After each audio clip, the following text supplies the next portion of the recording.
तो आप सब कैसे हैं? आई होप कि सब अच्छे होंगे। दोस्तों आज हम पढ़ने वाले हैं क्लास 10th विज्ञान के अध्याय 8 के बारे में। इसका नाम है जीव जनन कैसे करते हैं, वाई डू ऑर्गेनिम्स रिप्रोड्यूस। दोस्तों इस अध्याय से वर्ष 2022 के बोर्ड एग्जाम में ऑब्जेक्टिव टाइप में 5 नंबर के क्वेश्चन हमें देखने को मिलेंगे। सबसे ज़्यादा इसी चैप्टर से बोर्ड परीक्षाओं में प्रश्न पूछे जाएंगे जो ऑब्जेक्टिव होंगे। तो दोस्तों वीडियो को स्टार्ट करते हैं, लास्ट तक बने रहिएगा। अपना पहला क्वेश्चन है, लैंगिक जनन मुकुलन द्वारा होता है। अलैंगिक जनन मुकुलन द्वारा होता है, किस में होता है? अमीबा में, प्लाज्मोडियम में, यीस्ट में, लीशमानिया में। तो अलैंगिक जनन जो होता है वो मुकुलन द्वारा यीस्ट में होता है।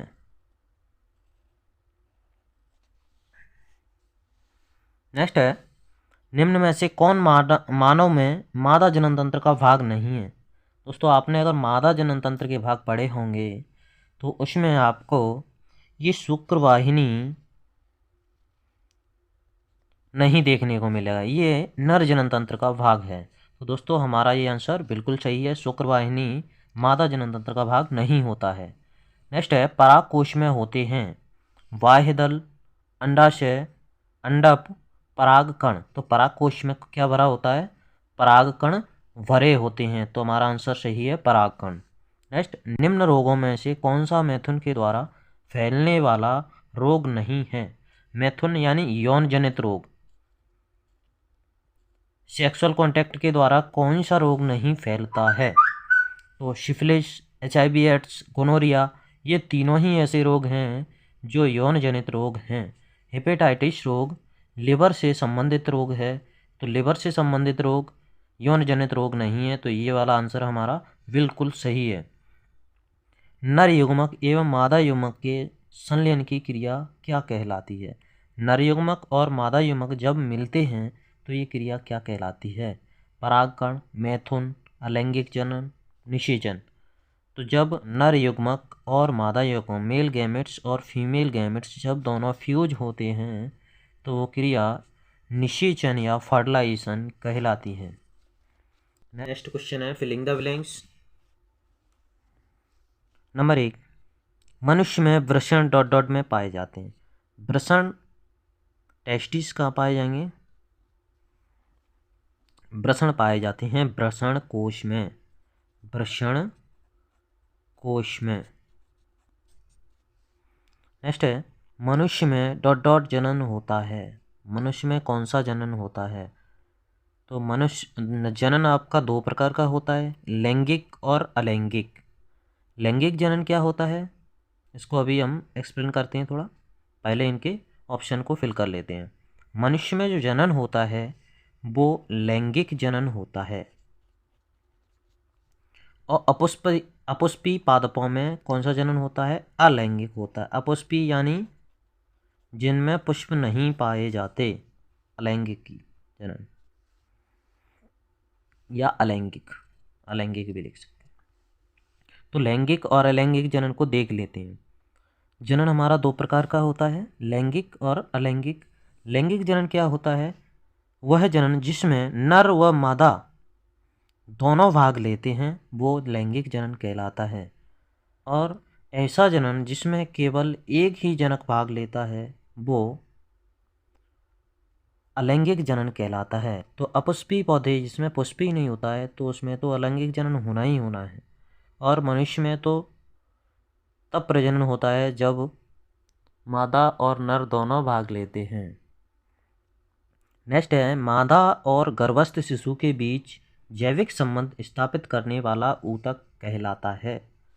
तो दोस्तों मैं आपको बता दूं कि जब शिशु माँ के गर्भ में पल रहा होता है उस वक्त उसे जो न्यूट्रिशन या नरिशमेंट या हम कह सकते हैं पोषण जो देने का काम करता है वो प्लेसेंटा करता है। प्लेसेंटा, इसे हिंदी में अपरा भी कहते हैं, अपरा। नर युग्मक एवं मादा युग्मक के संलयन की क्रिया, ये तो दोस्तों अभी हम पढ़ चुके हैं ऑब्जेक्टिव में, तो ये होता है निषेचन। नेक्स्ट है अपना सही जोड़ी बनाइए, सही जोड़ी मिलाना है। नर युग्मक यानी मेल गैमेट्स क्या होता है? नर युग्मक होता है शुक्राणु, स्पर्म। मेल गैमेट्स होता है स्पर्म, नंबर 1। दूसरा है फीमेल गैमेट यानी मादा युग्मक। फीमेल गैमेट होता है अंडाणु, ओबम या ओवा। पादप का लैंगिक भाग क्या कहलाता है? तो प्लांट का सेक्सुअल पार्ट कौन सा होता है? सेक्सुअल जो पार्ट होता है वो पुष्प होता है, यहीं से बनते हैं बीज आपके। तो फ्लावर क्या होता है? प्लांट का सेक्सुअल पार्ट होता है। एसेक्सुअल रिप्रोडक्शन यानी अलैंगिक जनन। अलैंगिक जनन किनमें होता है? अलैंगिक जनन की हम अगर मैच करेंगे तो कलिकायन से करेंगे, कलिकायन। स्वपरागण, स्वपरागण किसमें होगा? स्वपरागण दो लिंगी पुष्पों में होगा। बाइसेक्सुअल फ्लावर्स में अपना सेल्फ पॉलिनेशन होगा, क्योंकि सेल्फ पॉलिनेशन या स्वपरागण उन्हीं पौधों में होता है जिनमें नर युग्मक और मादा युग्मक दोनों उपस्थित होते हैं। तो ये अपना 4 नंबर, ये 5 नंबर और ये 3 नंबर क्लियर। एक बार फिर से रिपीट करते हैं। नर युग्मक शुक्राणु कहलाता है, मादा युग्मक अंडाणु कहलाता है, और पादप का लैंगिक जो भाग होता है वो पुष्प होता है। अलैंगिक जनन कलिकायन से मैच कर दो, और स्वपरागण द्विलिंगी पुष्पों में होता है। नेक्स्ट है परागकोश से पराग कणों का वर्तिकाग्र तक पहुंचने की घटना क्या कहलाती है? परागकोश में क्या पाए जाते हैं? परागकण पाए जाते हैं, और ये परागकण पुष्प के वर्तिकाग्र यानी फीमेल वाले पार्ट पर जब पहुंचते हैं तो वो घटना क्या कहलाती है? तो वो घटना कहलाती है परागण, पॉलिनेशन। इसमें क्या होता है? पॉलिनेशन में पोलन ग्रेन्स पोलन सैक से निकल करके स्टिग्मा पर पहुंचती हैं। नेक्स्ट नर युग्मक एवं मादा युग्मकों के संलयन को क्या कहा जाता है? दोस्तों ये आपका 3 बार रिपीट हो चुका है क्वेश्चन, इसे निषेचन कहते हैं। मनुष्य में शुक्राणु जनन क्रिया कहाँ होती है? तो ह्यूमन में जो स्पर्मेटोजेनेसिस की जो प्रोसेस होती है, क्रिया होती है, वो टेस्टिस या वृषण में होती है। किसमें होती है? वृषण में। और अंडाणु जनन या oogenesis की जो क्रिया होती है, प्रोसेस होती है, वो ओवरी या अंडाशय में होती है। नेक्स्ट है किसी जीव के उस जैव प्रक्रम का नाम लिखिएगा जो उसकी समष्टि की वृद्धि में सहायता करता है।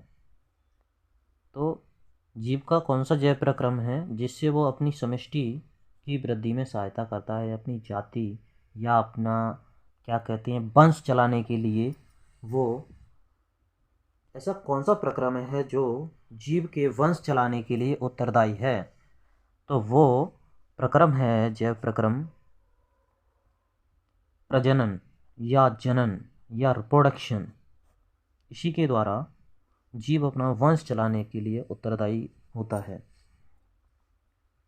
नेक्स्ट है जब कोई कोशिका जनन करती है तो उसके डीएनए का क्या होता है?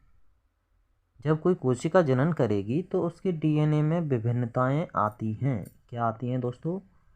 विभिन्नताएं आती हैं। ये क्वेश्चन अपना 6 वाला है। जब कोई कोशिका जनन करती है तो डीएनए में क्या होगा? विभिन्नताएं आना है। क्या होता है जब कोई परिपक्व स्पाइरोगायरा तंतु काफ़ी लंबा हो जाता है? ये स्पाइरोगायरा जब काफ़ी लंबा हो जाता है तो वो डिवाइड हो जाता है, और डिवाइड होने के बाद नवजात को जन्म देता है, यानी नवजात स्पाइरोगायरा को जन्म देता है। वो विखंडित होकर के अदर या अन्य स्पाइरोगायरा बना लेता है। नेक्स्ट दोस्तों कुछ क्वेश्चन और हैं, उन्हें भी हम अटेम्प्ट करते हैं। है अपना, बीजांड निर्माण करता है। बीजांड किसका निर्माण करता है? बीजांड बीज का निर्माण करता है। बीजांड किसका निर्माण करता है? बीज का निर्माण करता है। नेक्स्ट क्वेश्चन है, मानव मादा में निषेचन होता है, यानी मादा में जो निषेचन की क्रिया होती है वो किस भाग में होती है, कहाँ पर होती है? तो मानव में निषेचन की क्रिया में ऑप्शन है गर्भाशय में, अंडाशय में, योनि में, फैलोपियन नलिका में। गर्भाशय में नहीं हो सकती, यहाँ पे तो जाकर के गर्भ ठहरता है। अंडाशय में नहीं हो सकती, यहाँ से अंडाणु का निर्माण होता है। योनि, ये तो भाई ओनली सेक्सुअल कॉन्टैक्ट के लिए रहता है। नेक्स्ट है फैलोपियन नलिका में, तो ये वाला आपका ऑप्शन बिल्कुल सही है। फैलोपियन नलिका या फैलोपियन ट्यूब के इसमें एक फूली हुई संरचना पाई जाती है जिसे एम्पुला कहते हैं, उसमें निषेचन की क्रिया होती है। क्वेश्चन अगर आता है कि मानव में निषेचन कहाँ होता है, तो निषेचन की क्रिया मादा के फैलोपियन ट्यूब के एम्पुला वाले भाग में निषेचन की क्रिया होती है। नेक्स्ट है, स्त्रियों में यौवनारंभ की आयु होती है। स्त्रियों में यौवनारंभ की आयु 12 से 16 वर्ष होती है। इस समय उनमें द्वितीयक लक्षण दिखना प्रारंभ हो जाते हैं। नेक्स्ट, एक विषाणु जनित यौन रोग का नाम लिखिए। सेक्सुअल डिजीज ऐसी कौन सी है जो वायरस के द्वारा फैलती है? तो वो डिजीज है एड्स। वो क्या डिजीज है? एड्स। एड्स एक ऐसा रोग है जो सेक्सुअल डिजीज है जो वायरस के द्वारा फैलता है। नेक्स्ट है, मानव वृषण का एक कार्य लिखिए। नेक्स्ट है, मानव वृषण का एक कार्य लिखिए। मानव वृषण का क्या काम है? टेस्टिस का एक ही काम है सबसे अच्छा, वैसे तो काफ़ी हैं और भी हैं। तो मानव वृषण का एक कार्य है शुक्राणुओं का निर्माण करना, स्पर्म का फॉर्मेशन। नेक्स्ट है, मानव वृषण का एक कार्य लिखिए। मानव वृषण यानी टेस्टिस का ह्यूमन में क्या फंक्शन रहता है? तो इसका मेन फंक्शन है शुक्राणुओं का निर्माण करना, यानी स्पर्म्स का फॉर्मेशन करना। नेक्स्ट क्वेश्चन है, उस हार्मोन का नाम लिखिए जो लड़कों में यौवनावस्था के लक्षणों को नियंत्रित करता है या नियंत्रण करता है। यौवनावस्था यानी द्वितीयक लक्षण, जैसे लड़कों की बात करें तो दाढ़ी मूंछ का आना, आवाज़ में भारीपन होना, मसल्स मजबूत होना है। अन्य काफ़ी ऐसे लक्षण हैं जिनसे हम पता चलता है हमें कि जो लड़का है वो यौवनावस्था में पहुंच रहा है या वो यौवन या कह सकते हैं जवान हो रहा है।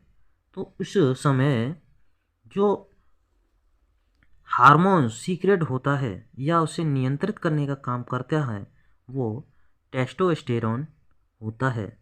ये हार्मोन टेस्टिस के द्वारा ही स्रावित होता है। नेक्स्ट है, किस कोशिका में आनुवांशिक संकेत निहित होते हैं? ऐसी कौन सी कोशिका है जिसमें आनुवांशिक संकेत निहित होते हैं? वो होती है डीएनए। डीएनए के द्वारा ही आनुवांशिक लक्षण एक पीढ़ी से दूसरी पीढ़ी में पहुंचने का काम करते हैं। ये डीएनए ही होते हैं जो एक पीढ़ी से दूसरी पीढ़ी में पहुंचते हैं।